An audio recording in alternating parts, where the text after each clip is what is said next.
Hello दोस्तों, आज मैं अनिल मोहन जी का नया उपन्यास 30 मार्क जुगल किशोर सीरीज का शुरू कर रही हूँ। जुगल किशोर ने 5 स्टार होटल के पार्किंग में 35,000 को रोका और थके अंदाज में इंजन बंद करके दरवाज़ा खोलने के लिए बाहर निकला।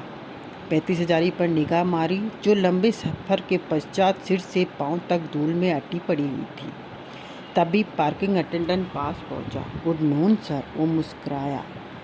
जुगल किशोर ने उस पर निगाह मारी। वो 22 बरस का सामान्य सा नजर आने वाला युवक था। नून, जुगल किशोर ने सिर हिलाया। मैं इस होटल में लंच के लिए रुका हूँ, मतलब कि ज़्यादा से ज़्यादा 1 घंटा मुझे बाहर आने में लगेगा। मेरी वापसी तक इस कार को चमकते हुए दिखना चाहिए। अटेंडेंट ने 35,000 पर निगाह मारी और मुस्कुराकर जुगल किशोर को देखा। सर, आप नई कार ले लीजिए।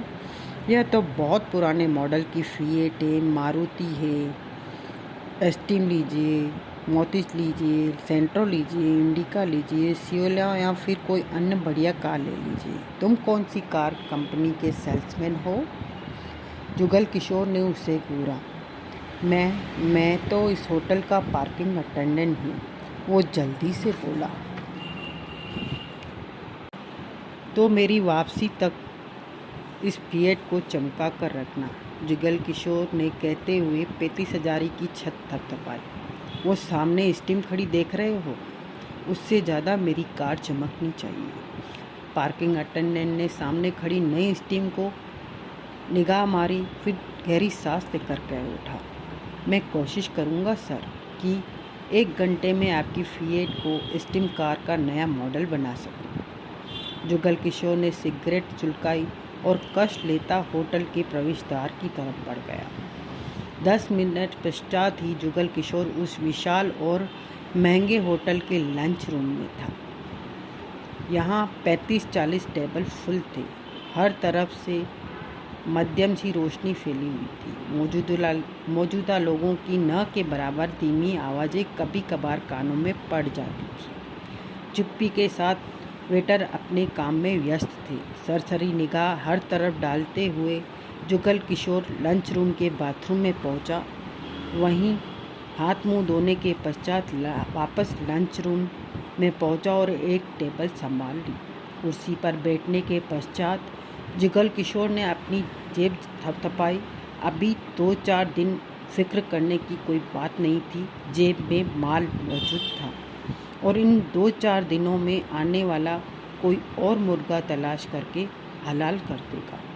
भगवान की दया से खींच खाच कर काम चलता ही रहता है। वेटर आया। जुगल किशोर ने आर्डर दिया, वह लेकर चला गया। तभी जुगल किशोर की निगाह लंच रूम के प्रवेश द्वार पर जा टिकी।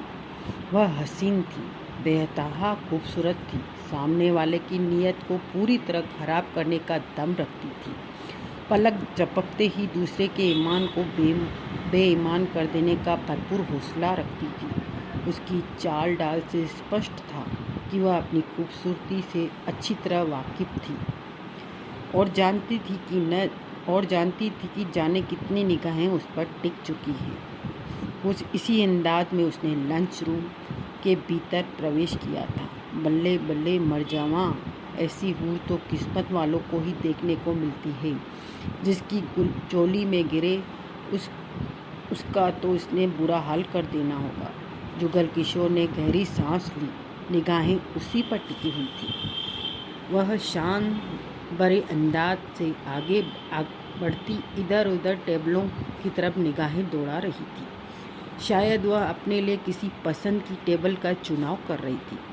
उसका एकहरा बदन, साड़ी कुछ ऐसे कसाव के साथ बदन के साथ लिपटी हुई थी कि उसकी फिगर का नाप लेने की जरूरत ही नहीं थी। बिना नपाई के ही सब कुछ स्पष्ट था।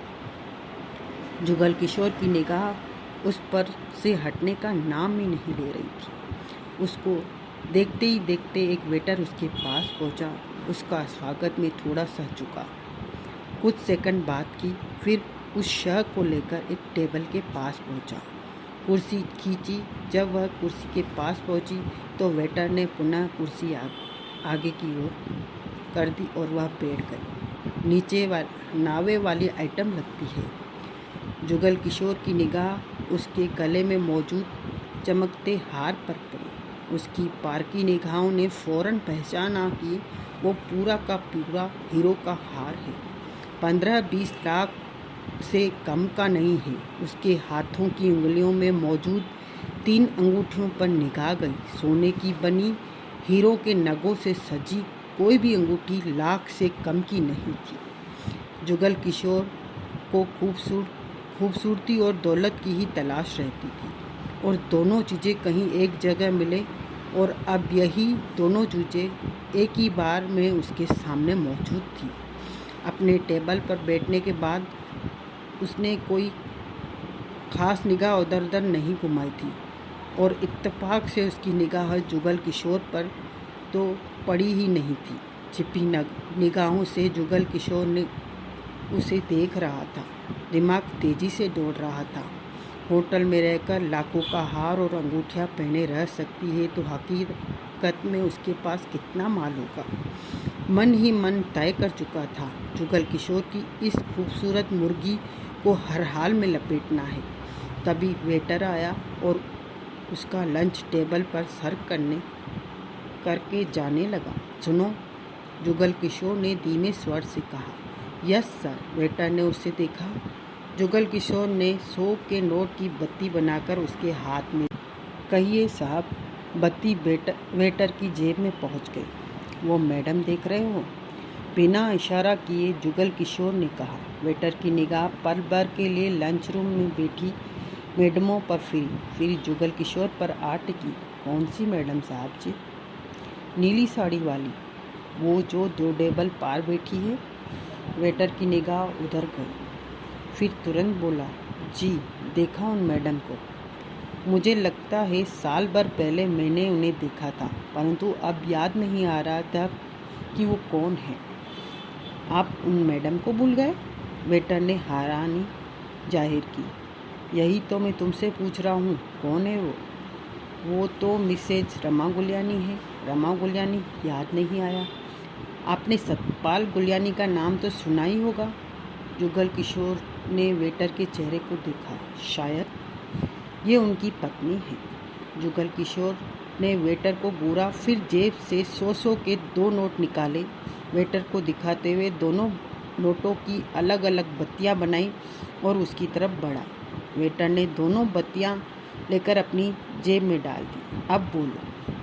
साहब जी, सतपाल गुलियानी मुंबई के हीरो जरातों के कारोबार के बादशाह हैं। अरबों में खेलते हैं। बेहिसाब दौलत उनके पीछे भागती है। मुंबई से 3 महीने में एक बार इस शहर में आते हैं और इसी होटल में ठहरते हैं। इस शहर में क्यों आते हैं? कारोबार के लिए। यहाँ हीरो की खपत बहुत होती है। जहाँ बड़ी बड़ी रकमों का मामला होता है वहाँ मिस्टर सतपाल गुलियानी खुद ही आते हैं। सुनने में तो यही आता है। वेटर ने बताया। यहाँ कितनी देर ठहरते हैं गुलियानी साहब? कभी 2 दिन, कभी 20 दिन। यह तो उनके काम पर होता है। वेटर बोला, मैं जाऊँ साहब जी, काम है। सतपाल गुलियानी कब से यहाँ ठहरे हुए हैं? कल ही आए हैं साहब। इस वक्त वो कहाँ होंगे? क्या कह सकता हूँ। उनकी मिसेज यहाँ हैं, वो तो काम धंधे के सिलसिले में कहीं व्यस्त होंगे। वो जब भी आते हैं पति पत्नी को एक साथ शायद ही कभी देखा हो। मिस्टर गुलियानी बहुत व्यस्त रहते हैं। यह तो अच्छी बात है। क्या मतलब? मेरा मतलब कि इंसान को अपने काम धंधे में व्यस्त रहना चाहिए। कौन से फ्लोर पर ठहरे हैं? दूसरे पर, 203 नंबर स्वीट में। अक्सर यहीं ठहरते हैं। वेटर बोला, मैं जाऊं साहब जी, काम है। एक बत्ती और लो, तबीयत ठीक रहेगी। कहने के साथ जुगल किशोर ने 100 का नोट निकाला और बाकायदा उसकी बत्ती बनाकर उसे थमाया। वो बत्ती लेकर चला गया। जुगल किशोर ने निगाह घुमाकर तबीयत से भरी निगाहों से मिसेज रमा गुलियानी को देखा, फिर लंच लेने में व्यस्त हो गया। इस दौरान निगाहें उसकी रमा गुलियानी पर ही रही। उसके गले में पड़े लाखों के हीरो के हार पर ही रही।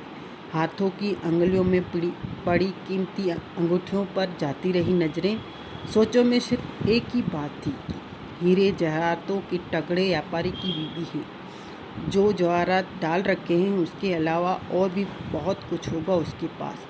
मतलब कि समझदारी के साथ काम लिया जाए तो इसे मुर्गी बनाया जा सकता है। रमा गुलियानी को लंच सर्व किया जाने लगा।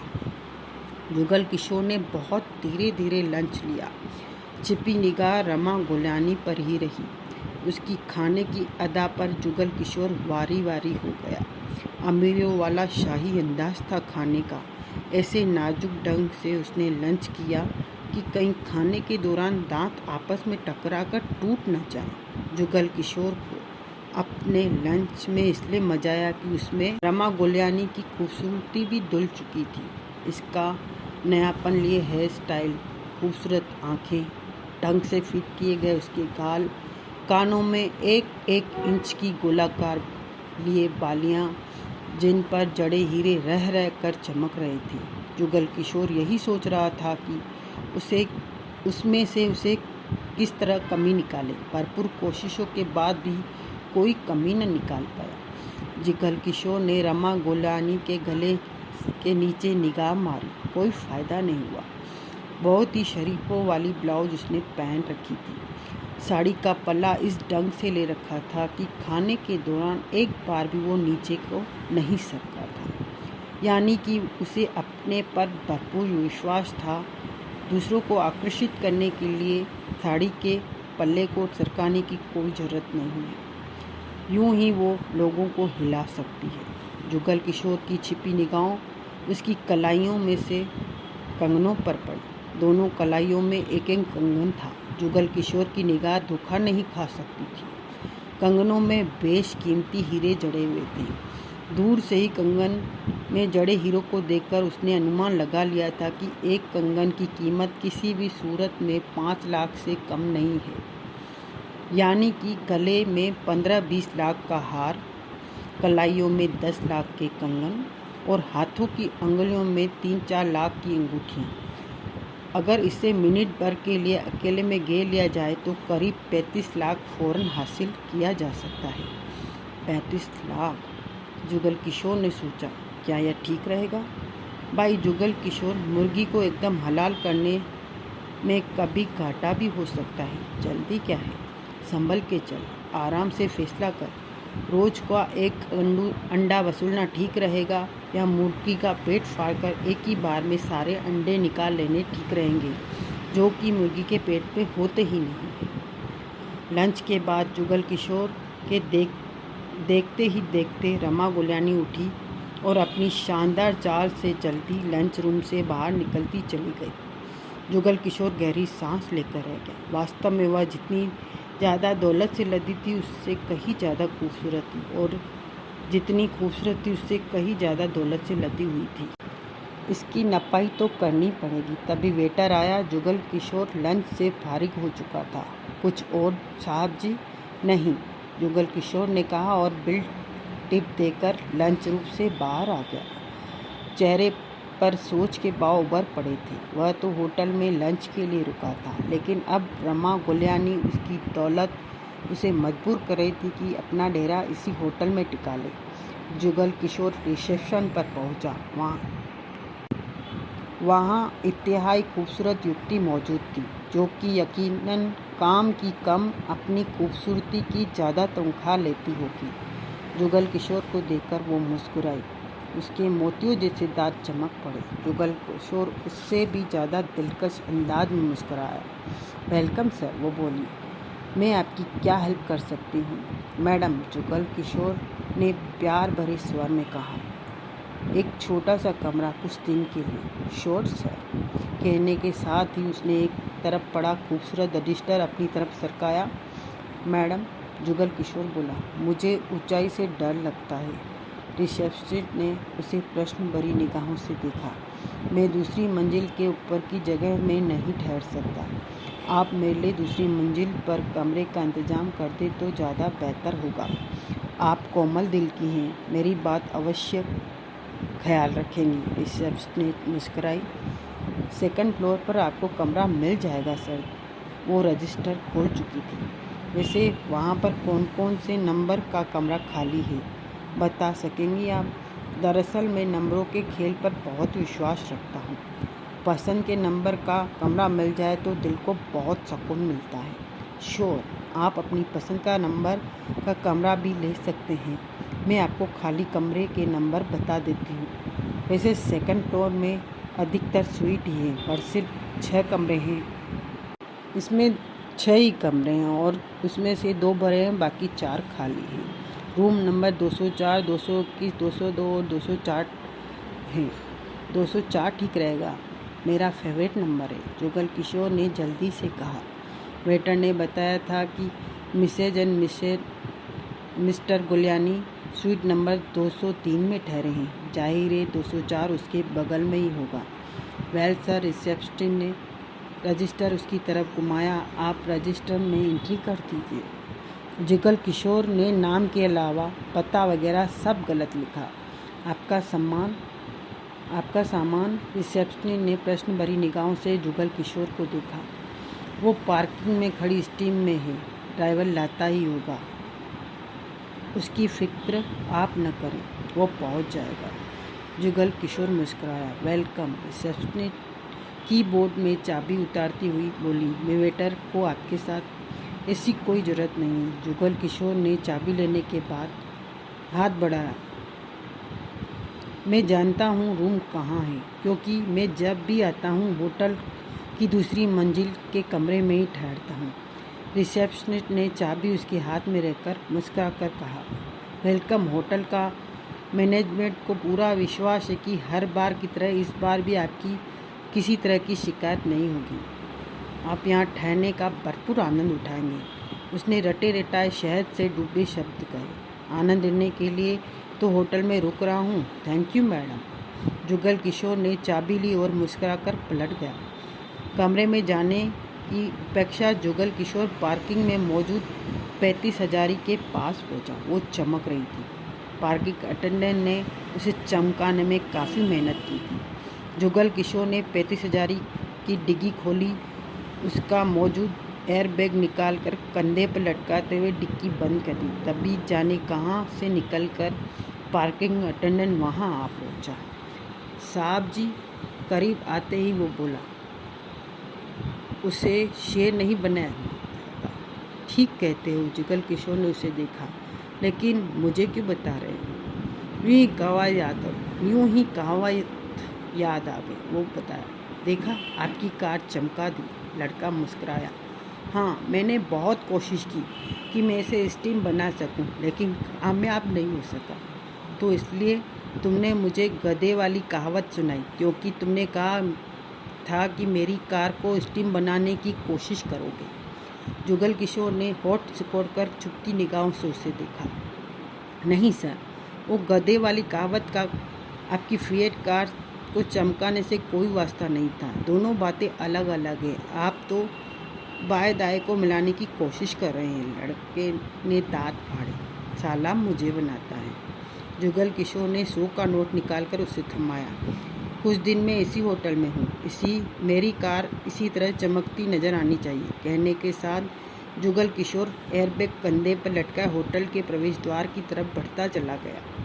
जुगल किशोर होटल के 204 नंबर कमरे में पहुंचा। एक तरफ डबल बेड मौजूद था।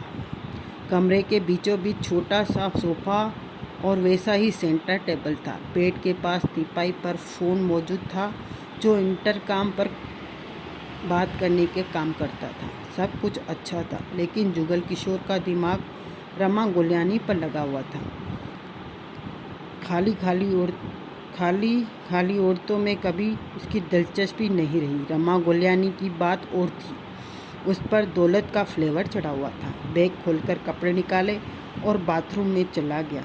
उसकी सोचें रमा गुलियानी पर थी कि कैसे उस पर अपना रंग चढ़ाया जाए। नहाने के बाद जुगल किशोर बेड पर लेट गया।